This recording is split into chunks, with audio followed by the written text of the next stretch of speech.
내 마음을 알아야 세상 속에서 나답게 설 수 있습니다. 나와 세상을 잇는 마음의 이야기. 황상민의 심리상담소. 사실 그 지난주에도 한번 이 아이가 책상을 뒤집어 엎었거든요. 네. 근데 지지난달에 그거였었으면 또 다시 돌아갔나? 뭘 내가 더 재발했나? 실패했나? 제발 이런 이렇게 느낌이 했죠. 들 텐데 지금 이제 물론 이제 뒤집는 걸 보면은 쉽진 않죠. 마음도 힘들고. 그러게요. 근데 그 와중에 제가 다른 마음으로 이 책상 뒤집은 상황들을 보고 있었다라는 거를 느낀 게 어디서부터 이 아이가 힘들었던 거지? 이런 질문들을 하게 됐고 자책을 하지는 않았던 것 같아요. 이 아이의 폭력의 결과가 아니라 폭력 행동 전에 너는 무슨 생각과 어떤 마음으로 있었는지를 묻게 되면서 이제 구도가 완전 바뀌게 됐던 거였어요. 그럴 때 구도가 완전히 바뀐다는 게 무슨 말인가요?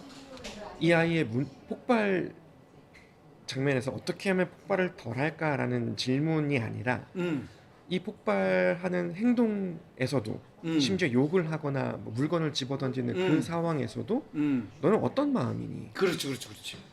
너는 도대체 뭘 표현하고 싶니? 그렇지. 근데 뭘 표현하고 싶었길래 전혀 네 마음이 반대로 드러나거나 아니면 더 이상하거나 그렇죠. 정신병자로 드러날 수 있는 행동들을 하는 거니? 그게 너의 욕망이 뭐니? 라는 거를 상담할 때 묻는 거하고 똑같은 그 과정이 일어나는 거고, 너 욕망은 너의 어떤 마음을 반영하고 있니?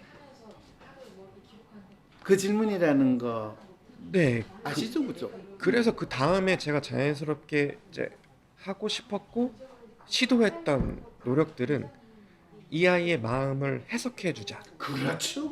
네가 진짜 표현하고 싶었던 너의 마음을 이런 마음이었지라고 제가 언어로 그럼요. 아이- 아이는 네. 그때는 진짜 갑자기 막혔던 지 마음이 뻥 뚫리는 그 경험을 이제 하게 되기 시작하거든요. 유달리의 케이스를 보면서 한때 저도 그 아이를 큰 절대 치료가 필요한 정신적 문제가 있다고 믿었던 사람으로서 그동안 제가 낙인 찍고 정신적 문제가 있음 카테고리에 분류해 놓고 지나쳤던 많은 아이들에게 미안함이 들었습니다. 그동안 교사가 할 수 없는 영역이라고 믿었던 부분이 할 수 없는 게 아니었구나라는 생각이 들었어요. 우와, 조 선생이 얼마나 대단한 기적과 같은 일을 벌인 것이 가진 의미가 뭔지 이제 아시겠어요? 그래서 저는 유달리 케이스가 저라는 존재가 더 명확하게 드러나게 된 아주 고마운 존재이기도. 그런데 본인은 어떤 존재인데?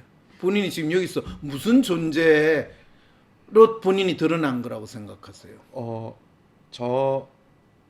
저와 그리고 저랑 같이 대화를 하고 공부를 한 결과에 제가 유달리를 어떻게 바라보는지를 이제 이 선생님께서 이제 보고 아니에요. 아니에요? 지금 본인이 지금 헷갈린 이야기를 하는데 본인은 교사라는 존재가 어떤 역할을 하고 어떤 방식으로 아이를 대해야 하는지를 보여준 그 example 예시일 뿐이에요. 근데 뭘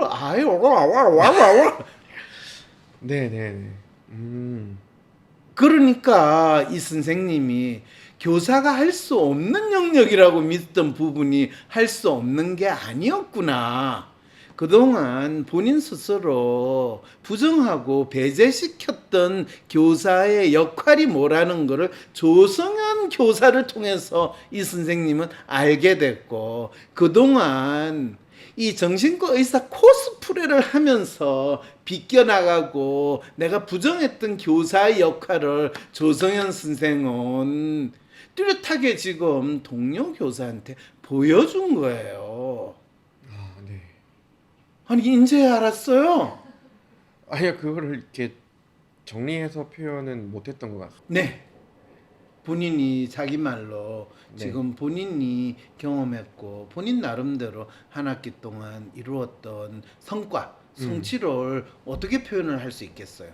이 변화라고 하는 거는 어쩌면 담임 교사의 이 달리군과 같은 학생에 대한 인식의 변화일 수도 있고 음. 아니면 교사로서 교사 자신의 존재와 역할에 대한 인식의 변화일 수도 있는데 네, 이 유달리 같은 경우에는 절대적으로 치료가 필요한 정신과 약을 먹어야만 가능하고 교사는 이 아이를 어떻게 할 수 없다라고 이제 많은 사람들이 믿고 있는데 제가 이 아이를 정신병자로 보는 게 아니라 그 문제 행동이라고 불리울 수 있을 만한 그 장면에서도 이 아이가 어떤 마음으로 있었는지를 생각해보고 제가 그 아이를 대했던 것들을 같이 공유를 했을 때 유달리의 변화뿐만 아니라 자, 네. 그걸 한마디로 이야기하면 대부분의 교사들이 자기가 교사의 역할이 뭔지 모르고 교사는 교실에서 유일한 어른이라는 착각 속에서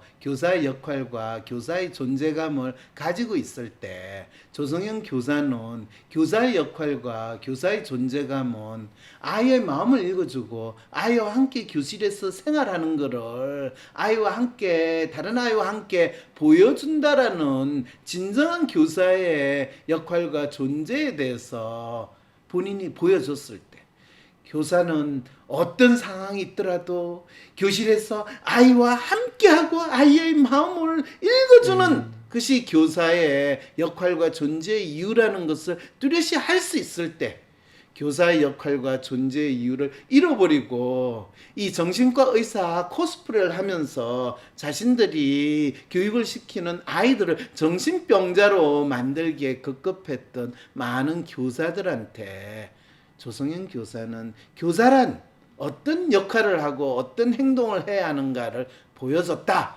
지난번에 네. 조성현 쌤은 어떤 흥미로운 이야기를 했냐면 유달리가 폭발하거나 또는 이해할 수 없는 유달리의 행동을 마음 읽기 수업을 하면서 네. 아이들이 자기 마음도 더 잘 알게 되고 또 달리의 마음이 어떤 상황에서 어떻게 나타나는지를 알게 됨으로써 달리를 통해 가지고 이 세상에 내가 이해하기에 처음에 어렵지만은 그래도 이해할 수 있게 되는 참 다양한 마음이 있다는 것도 알게 되고 달리의 마음도 알고 내 마음도 더 잘 알게 되니까 앞으로 저는 이 복잡하고 힘든 세상을 살아가는 데 있어서 더 준비가 잘 된 진정한 어린이로 그리고 진정한 어른으로 성장 발전할 수 있게 됐어요. 선생님, 이거는 저에게 국어, 영어, 수학을 배우는 것보다 더 크고 소중한 경험이었어요. 이런 비슷한 이야기를 언뜻 했던 것 같은데 네, 맞습니다. 그거는 뭘 뜻할까요? 달리의 존재는 그러니까 아까 이 선생님이 말씀하셨던 것처럼 제가 달리랑 어떻게 지내는지를 보고 마음의 변화가 있었던 것처럼 아이들도 이 달리가 이해될 리가 만무하잖아요. 그런데 조승현 선생님이 달리라는 아이를 어떻게 보고 있는가, 다른 선생님이랑 어떻게 다르게 보고 있는가 자체도 이 아이에게는 또 다른 배움일 것 같다는 생각이 들었거든요. 그렇죠. 그리고 제가 바라는 점은 이 아이들이 커서 달리와 같은 아이들은 다 정신병자야. 내가 어릴 때 겪어봐서 아는데 얘네들은 어릴 때부터 변화가 없어 라고 믿는 게 아니라 겪어봐서 여태껏 쭉 변화가 없을 줄 알고 더 심해질 줄 알고 심지어 쟤 저러다가 범죄자 되는 거 아니야? 이런 공포심까지 있을 수도 있는데 그게 아니라 얘도 그냥 자기의 힘듦을 저렇게 표현한 거네 라고 받아들일 수 있게 된다면 오히려 이 아이들이 사회에서 살아가는데 진짜 필요한 것들을 가르치는 게 아닐까라는 생각도 들었습니다. 진정은 교사가 학교에서 아이들에게 가르쳐야 되는 게 뭔지를 가장 잘 보여주고 심지어는 교사가 그거를 이 교대에서 사범대에서 배우지도 못했고 한글을 교사로서 활동하면서 교사의 역할과 존재의 이유, 정체성을 더 잘 배울 수 있도록 도와준 진정한 학생과 교사, 서성이 함께 발달하고 발전하는 계기가 되는 소중한 학생이자 어린이라는 것을 알려줬다면 마치 얘 때문에 내가 에너지가 너무 많이 해서 저를 소진되게 만들고 저가 이렇게 힘들고 어렵게 교사 생활을 하게 합니다 라고 하는 자학과 피해의식에 가득한 교사로서 존재하게 만든 것을 막아주는 소중한 존재로.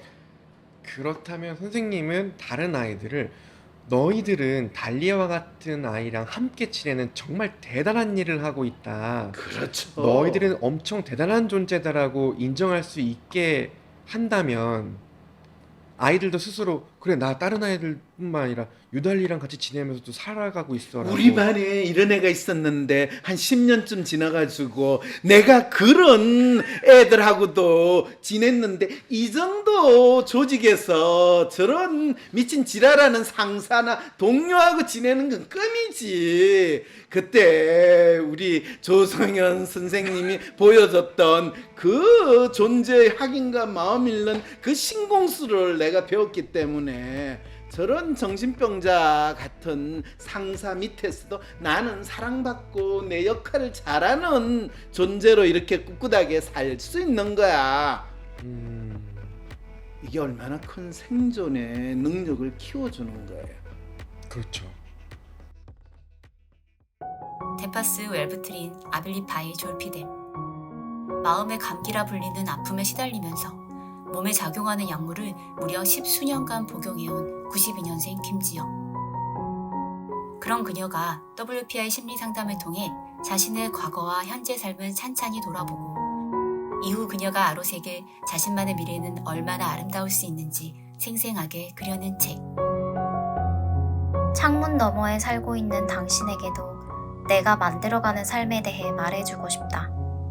당신의 마음을 몇 개의 단어와 몇 줄의 문장으로 적어 또박또박 소리내어 읽을 수 있다는 것. 그렇게 자신의 마음을 읽을 수 있다면 형벌처럼 느껴지던 아픔이 때로는 나답게 살아가는 삶의 열쇠가 되기도 한다는 것. 짙은 어둠에 가리워진 당신의 마음에 이 이야기가 닿게 된다면 당신이 당신 마음의 이야기를 할 수 있겠지요. 황상민 박사님의 시간, 새로 태어난 92년생 김지영. 정신과 약으로 날려버린 마음, WPI 심리상담으로 되찾다. 온 오프라인 서점, 그리고 서울 서촌에 위치한 열반지를 통해 직접 구매 가능합니다.